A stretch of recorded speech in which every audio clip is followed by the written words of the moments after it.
Hello guys, Mahalakshmi പുത്തൻ promo വിശേഷങ്ങളിലേക്ക് എല്ലാ കൂട്ടുകാർക്കും സ്വാഗതം. അങ്ങനെ നമ്മുടെ പുതിയ പ്രൊമോ ആകപ്പാടെ കമലേശ്വരം എരിഞ്ഞ് തീരാറായി കൂട്ടുകാരെ എന്ന് പറയാട്ടോ. നമ്മുടെ ഉണ്ണി തിരികെ വരുന്നുണ്ടല്ലോ. അപ്പൊ ഉണ്ണി കടുത്ത പകയോടുകൂടിയാണ് വരുന്നതെന്ന് നമുക്ക് പറയേണ്ട ആവശ്യമില്ലല്ലോ. കരുണയാണ് ഉണ്ണിക്ക് നഷ്ടപ്പെട്ടിരിക്കുന്നത്. അങ്ങനെ തിരികെ വരുമ്പോൾ നമ്മുടെ കണ്ണൻ വേറെ കടുത്ത തീരുമാനത്തിൽ, നീ കാരണം എന്റെ കമ്പനിക്കാണ് മുഴുവൻ നഷ്ടമുണ്ടായിരിക്കുന്നത്, എന്നെ വിശ്വസിച്ച് പണം ഇട്ടവരൊക്കെ ഇപ്പോൾ ആ പിൻവലിക്കുകയാണ്, കമലേശ്വരം ആകെ തകർന്നടിയുന്നു എന്നൊക്കെ പറഞ്ഞ് നമ്മുടെ കണ്ണൻ പറയുന്നുണ്ട്. അപ്പൊ ഈ ഒരു വിശ്വാസവഞ്ചന ചെയ്ത് നീയും നിന്റെ കുടുംബവും, അതായത് അമ്മയും പെങ്ങളെ ഒക്കെ ഇവിടെ നിന്നും ഇറങ്ങിക്കോ, ഇനി എൻ്റെ ഓഫീസിലോ വീട്ടിലോ നീ കാലുകുത്തി പോകരുതെന്ന് പറയുന്നുണ്ട്. ഉണ്ണി ഇത് കേട്ടപാടെ അവിടെ നിന്ന് എന്താ പറയാ പടി ഇറങ്ങുന്നുണ്ട്. അമ്മയും പെങ്ങളൊന്നും ഇറങ്ങുന്നതായിട്ട് കാണിക്കുന്നില്ല കേട്ടോ.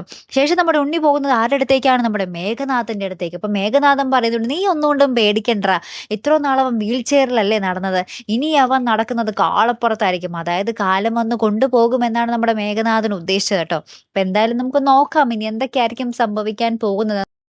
നമ്മുടെ ദേവിയും അയ്യപ്പ സ്വാമിയൊക്കെ കൂടെ ഉള്ളപ്പോൾ നമ്മുടെ കണ്ണനെയും മഹാലക്ഷ്മിയും അങ്ങനെ തൊട്ട് കളിക്കാനൊന്നും സാധിക്കില്ല അല്ലേ. അപ്പൊ എന്തെങ്കിലും അത്ഭുതമൊക്കെ അവിടെ നടക്കും അല്ലേ. കാത്തിരുന്ന് തന്നെ കാണുമ്പോൾ അടുത്തൊരു വീഡിയോ വരുന്നത് വരയ്ക്കും. Here I M the Malayali signing off.